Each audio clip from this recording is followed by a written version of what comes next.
Snow White and Rose Red by the Brothers Grimm, narrated by Gregory Conrad.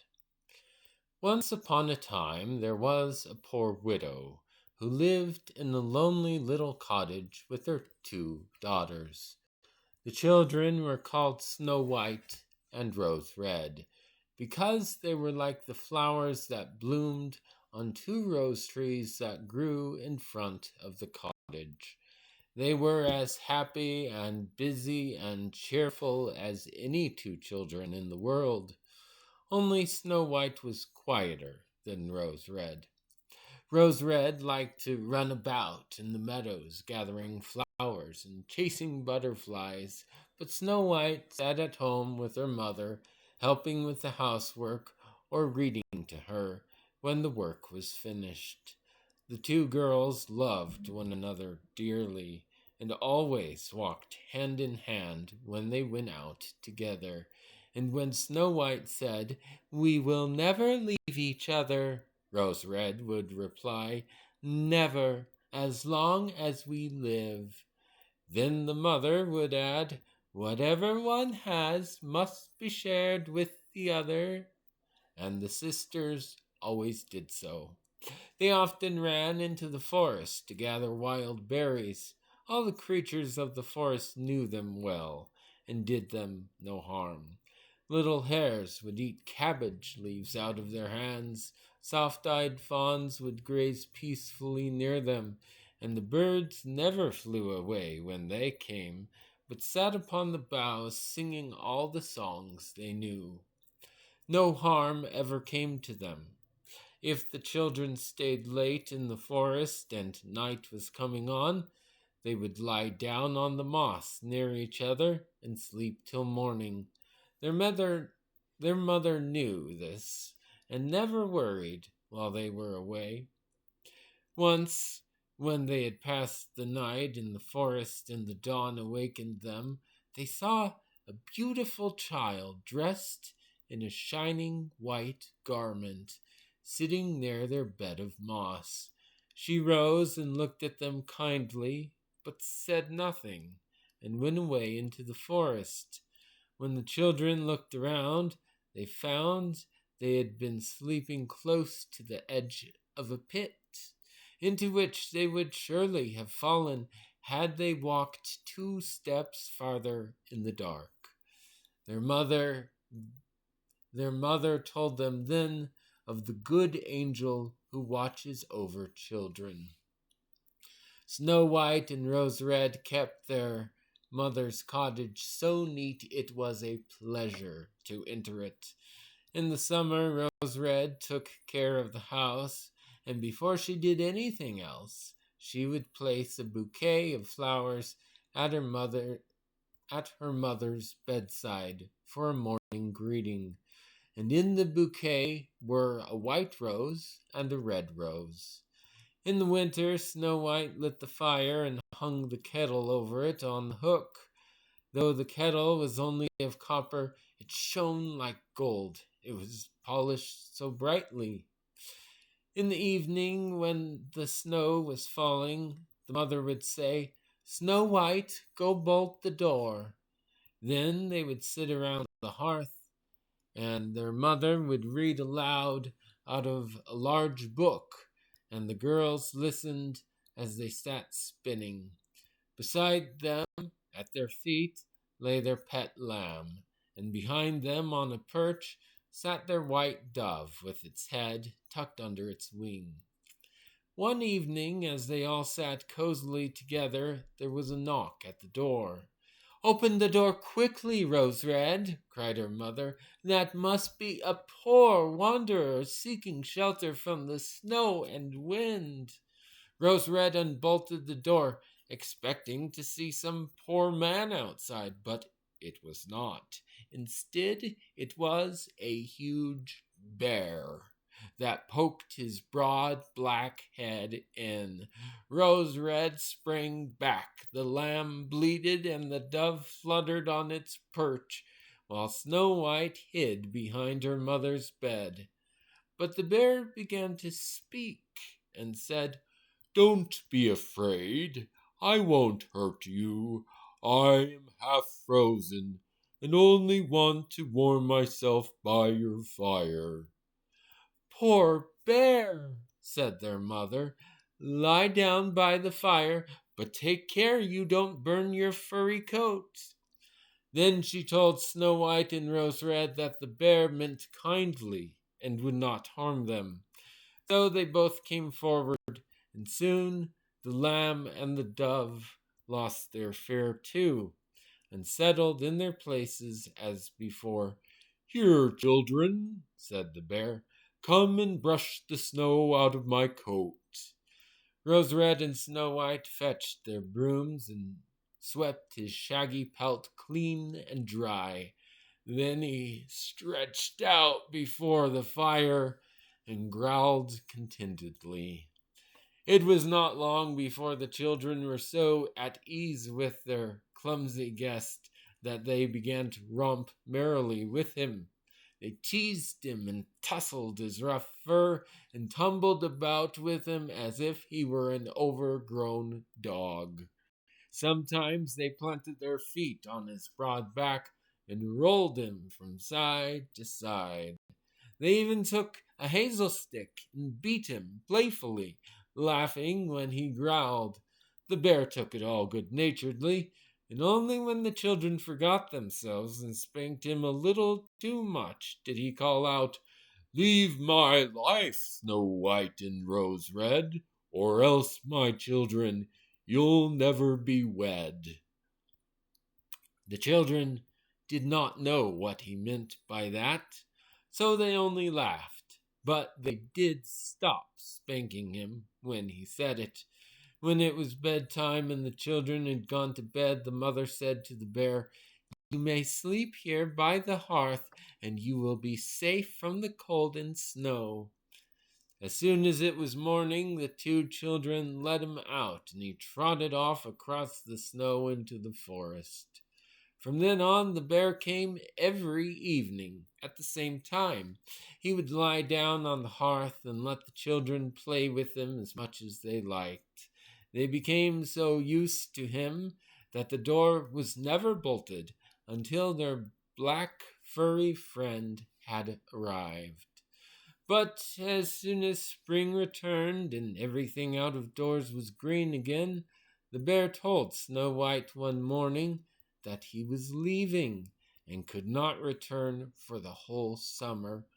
"Where are you going, dear bear?" asked Snow White sadly. The bear answered, "I must go into the forest and guard my treasure from the thieving dwarfs. In the winter, when the earth is frozen hard, they stay in their homes in the ground, for they cannot work their way out. But now, when the sun is thawing the earth, the dwarfs will break through it and steal all they can find. And what they steal and hide in their caves is not easy to recover." Snow White was so sorry to have the bear leave, and unbolted the door for him so hesitantly that when he pushed his shaggy bulk through it, he was caught on the door latch and ripped away a piece of his hide.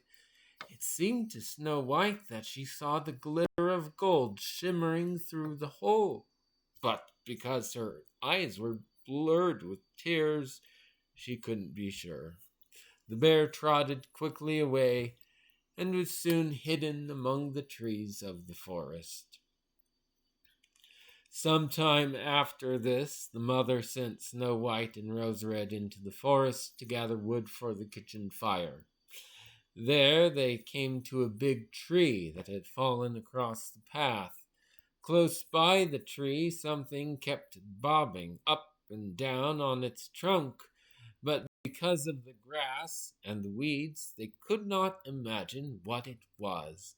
When they came nearer, they saw it was a dwarf. He had an old, wrinkled face and a white beard at least a yard long.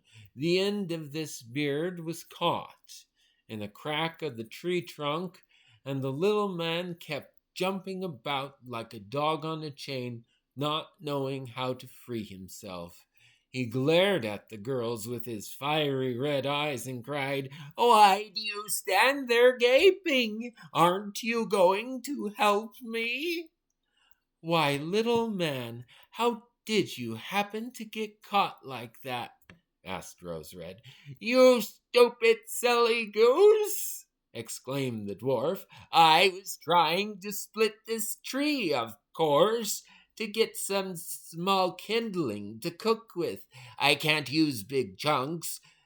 They burn up the tiny meals that we little people eat. We're not like you, big, greedy people who devour food in great big hunks." He paused angrily. "Well, I got the wedge driven in properly, and everything was going as I wished, when suddenly out jumped the wedge, and the cleft in the tree closed so suddenly that my beautiful beard got caught in it. I can't pull it out, and I can't get away, and there you stand laughing, you idiotic milk-faced fools! How I hate you!" The children tried their best to free the little dwarf, but they could not pull his beard out. It was caught so tight. "I'll run and get someone to help us," said Rose Red at last. "Ninnies, blockheads!" snarled the dwarf. "What are you going to call more people for? There are too many for me as it is. Can't you think of anything better?" "Now, don't be impatient," said Snow White quietly, and pulling her scissors out of her pocket, she snipped off the end of his beard. As soon as the little man found himself free, he grabbed a bag of gold that lay among the roots of the tree and lifted it to his shoulder. "Clumsy fools!" he grumbled, "cutting off a piece of my fine beard. Bad luck to you both!" And away he went without another glance at the two girls. Shortly afterwards, Snow White and Rose Red went out to catch some fish for their dinner. As they neared the pond, they saw something that looked like a large grasshopper hopping about on the bank as if it were going to jump into the water. They ran up and saw it was the dwarf. "Where are you going? Surely you don't want to jump into the water." "I'm not such a simpleton as that," replied the dwarf. "But can't you see that that wretched fish is trying to drag me into it?" "Oh, that's a shame," said Snow White sympathetically. "But how did you ever get into such trouble, little man?" "That's none of your affair, you snooping, impudent girl," cried the dwarf. "Here I was, peacefully angling for a perch, when the wind tangled up my beautiful beard with that miserable fishing line. Just then I felt a nibble, but the fish was so big I couldn't pull him out.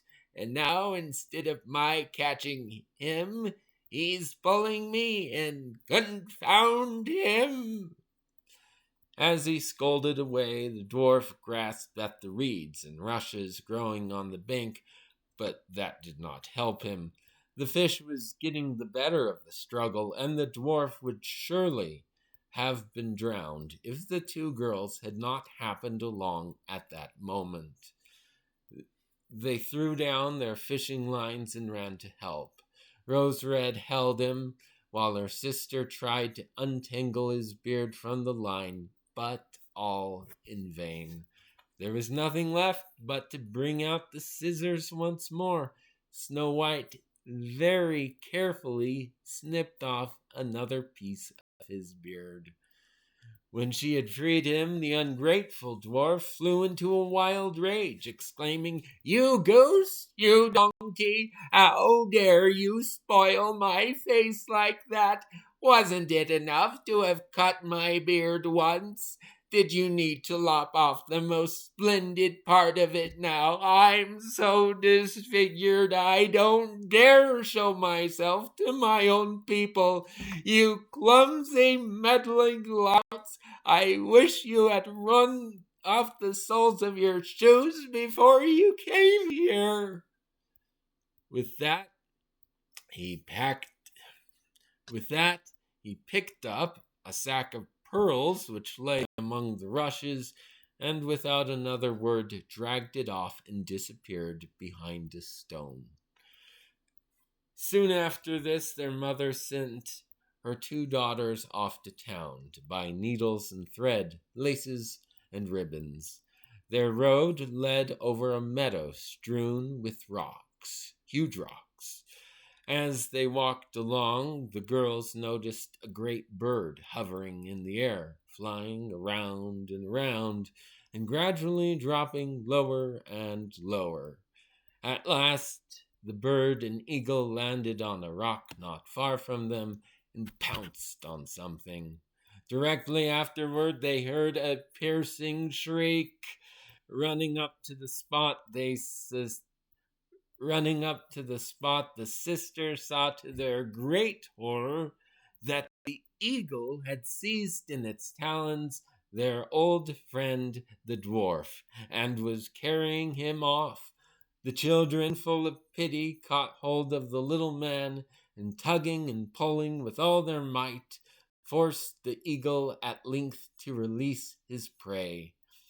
As soon as the dwarf had recovered from his fright, he cried shrilly, "You clumsy, loutish creatures! Couldn't you have been more careful? Look at my clothes, my fine coat and elegant trousers, torn, ripped full of holes, just because you are such meddling rubbish."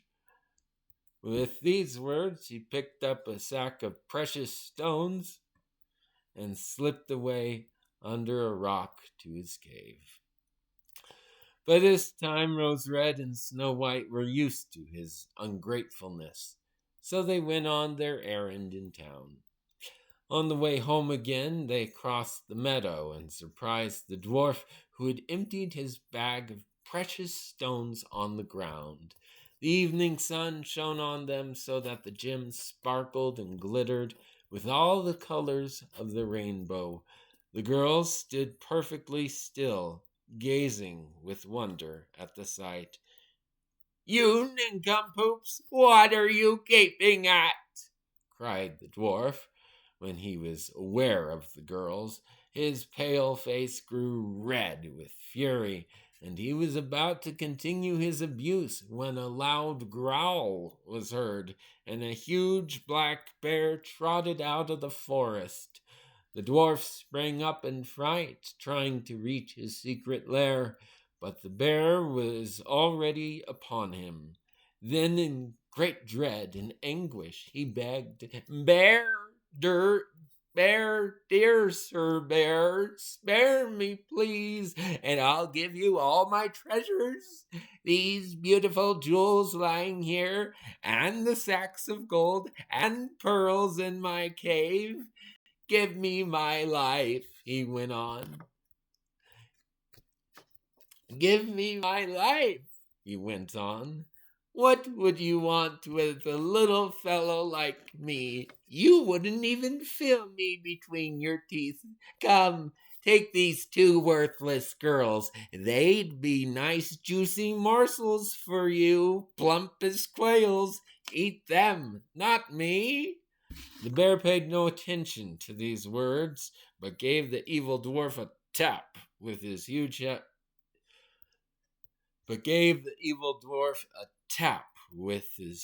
paw so that he never stirred again. The girls had run off, but the bear called out to them, "Snow White and Rose Red, do not be afraid. Wait, I will come with you." Then they knew his voice, and they waited. As soon as the bear had reached them, his shaggy black hide fell off, and there stood a handsome young man clad all in gold. "I am a king's son," he said, "and was bewitched by that wicked dwarf who had stolen my treasures. I had to run about the forest as a bear until I was freed by his death." Snow White was married to the prince, and Rose Red to his brother. Together they shared the immense treasure which the dwarf had stolen and hidden in his cave. Their mother lived peacefully and happily with her children for many years. But the rose trees that had stood before the cottage were now planted before the palace, and every year bore the most beautiful roses, white and red. The end.